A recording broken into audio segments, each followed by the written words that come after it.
Late afternoon in Boulder, Colorado.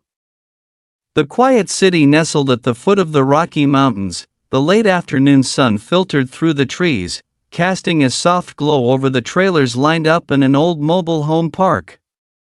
Children rode their bikes on the gravel path. The sound of a TV blared from somewhere, mixed with the smell of barbecue. A day like any other. In the small trailer at the end of the block, Deborah Depinto had just returned from her shift at the University of Colorado. She was a cook, a petite, hardworking 44-year-old who was used to supporting a family. She walked into the laundry room next to the housing office, where she usually did a few chores before dinner. The office door was ajar. No one noticed. There was just one small thing. So small that the woman at the front desk looked up. Something unusual was flowing from the crack in the door of the laundry room, a dark stream spreading across the cold gray tile floor. When the employee opened the door, she froze. Deborah was lying motionless on the floor of the laundry room. Her face was purple, her hands were clenched, her eyes were wide open. Next to her was a man, her husband, Scott Jones, screaming, holding his wife as if everything had just slipped through his fingers. The call to 911 was made. Scott's voice was shaking, choked, panicked. When the paramedics arrived, he was taken out because he was so agitated. They quickly performed CPR, injecting naloxone, the opiate antidote, in case of overdose. But it was too late. Deborah was pronounced dead by the time they got to the hospital, and then the horror began to dawn. Why did Deborah die in the laundry room? She hadn't fallen. There were no signs of overdose. But there were bruises around her neck. And especially, the security camera recorded her and her husband going in there, arguing loudly. And then only he came out. After nearly 50 minutes, the worker shuddered when asked, "What did you hear coming from the laundry room?" "I heard a struggle. A muffled scream. And then silence." On June 18, 2018, Deborah Depinto, a mother of two, was found unconscious in the laundry room of a mobile home park in Boulder, Colorado. Despite immediate medical attention, she died. Initially, her husband, Scott Jones, said that Deborah had fallen. But an autopsy confirmed she had been strangled to death. 2 young children were present at the scene that day. One was an unwilling witness. The police began to investigate, and what they discovered was not just a murder, but a tragedy that had lasted for years, hidden under the facade of a happy family. Behind the calm exterior of a peaceful residential area was a suffocating fear, in a controlling marriage. What drove this woman to her death, in broad daylight, in front of her son? Deborah Depinto, 44, was a model mother, a devoted cook and the heart of her family. Every morning, she woke up early to prepare meals for her children, then rushed to her shift in the kitchen at the University of Colorado Boulder. She was not afraid of hardship, because she always had a simple belief: if she worked hard enough, life would be better. She and Scott Jones met at a New Year's Eve party in 1998. Scott was a Florida boy. Deborah grew up in California. They both loved horses and the mountains, and soon after, they married and moved to a remote area near Boulder. At first, love was enough to fill the void. But as the years passed, life began to unravel. Deborah worked tirelessly to support her 2 children, while Scott stayed home unstable, often unemployed, irritable, and controlling. She tried to hide the cracks in her marriage. A 2014 Facebook post read, "Relationship status, complicated." But the truth was more complicated than that. She had lived with threats and control for years, and it seemed impossible to escape. She loved her children, and for them, she endured. But there are limits to sacrifice. And that cutoff date, the day Deborah came home from a long shift and never came out of the laundry room again. From the start, Scott Jones was the only suspect, because he was the last person with Deborah, and the one who called 911. But Scott was cooperative, panicked, tears streaming down his face. "I couldn't live without her." His initial statement was, "Deborah fainted after falling in the laundry room." But paramedics found no signs of trauma from the fall.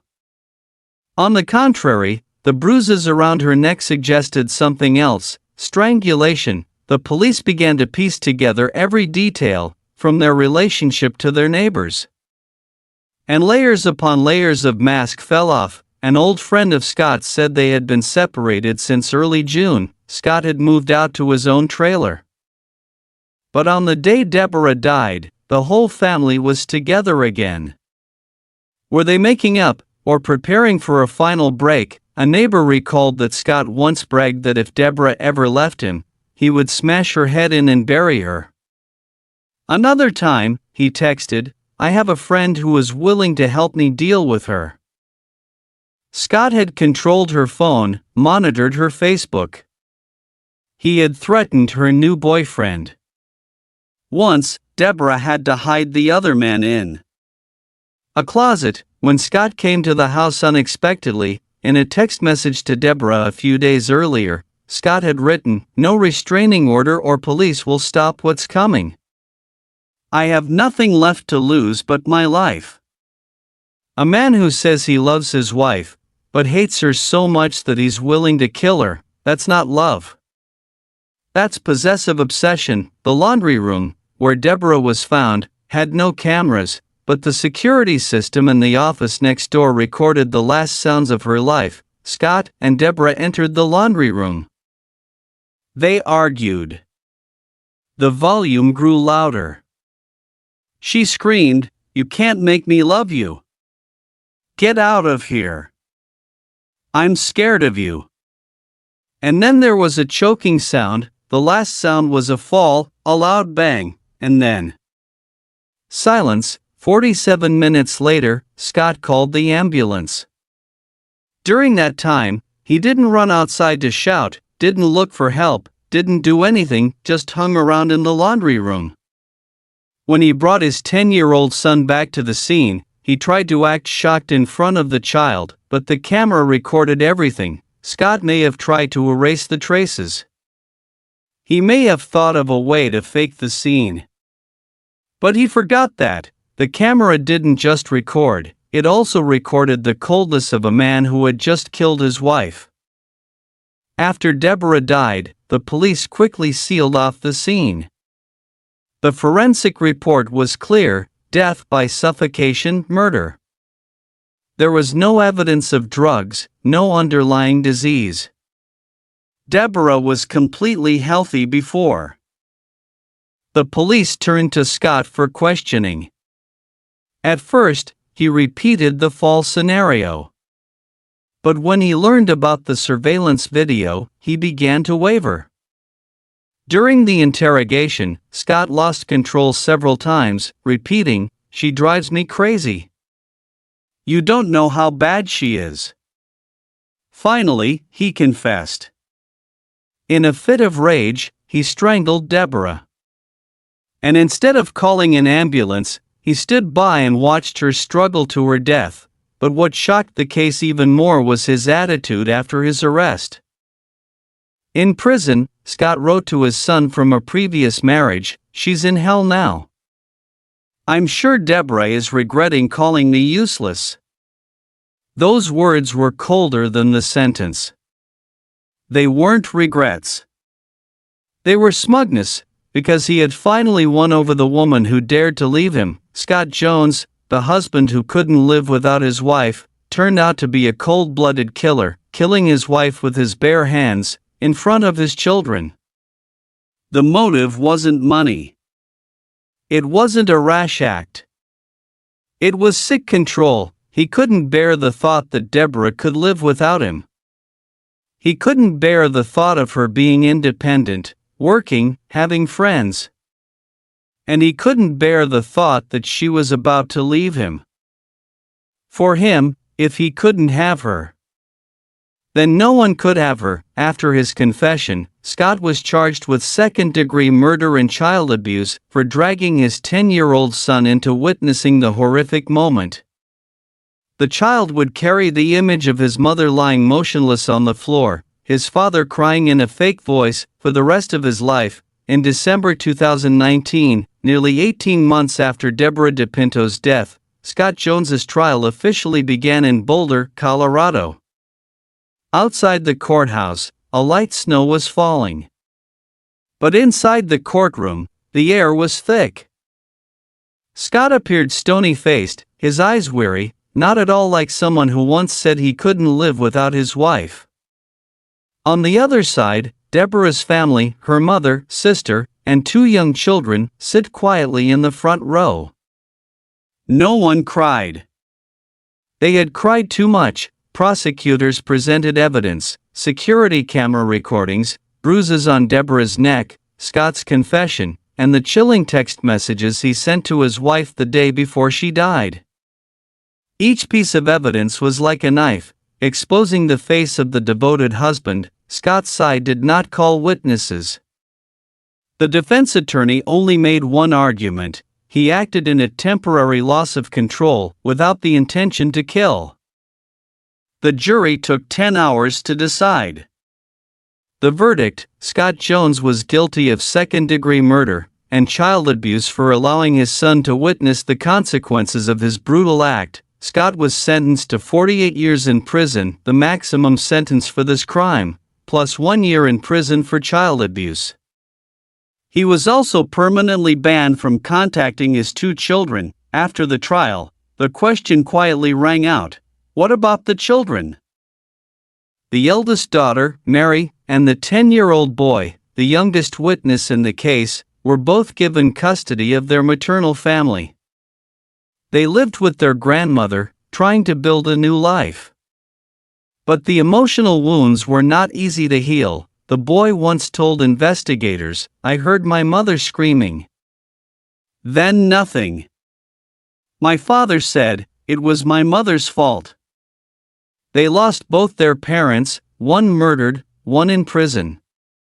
Every dinner after that, there was an empty chair. Every school trip was a look of pity. Every question, "Where are your parents?" was a new stab. The trailer where Deborah died has been sealed. People in the neighborhood still walk by, but no one dares to move in. The wall still has old bloodstains, like traces of a love that has been twisted to the end. The case of Deborah Depinto is not only a sad story, it is also a wake-up call for the domestic violence that is happening quietly around us. Deborah is not the first woman, and she will not be the last, to die at the hands of a man who promised to love her forever. She was threatened. She wrote online that her relationship is complicated. She hid her boyfriend in a closet to avoid her ex-husband's wrath, but no one intervened. No restraining order. No one called the police. No one stepped in. Scott Jones did not go crazy in a moment of anger. He threatened to kill her, he manipulated her, he emotionally abused her, he took away all of her freedom. And the silence of the environment was the catalyst for the crime. In the U.S., on average, 3 women are killed every day by their spouse or ex-lover. In many cases, there were signs that were ignored. If only one person had spoken up sooner, would the tragedy have happened? People often think that breakups are the end. But for those who want to control, breaking up is the beginning of punishment. Deborah spoke up. But her voice was drowned out by threats, hateful messages, and the indifferent gazes of society. The day she collapsed on the laundry room floor, there was no final scream, just a stifled breath, and a house forever silent.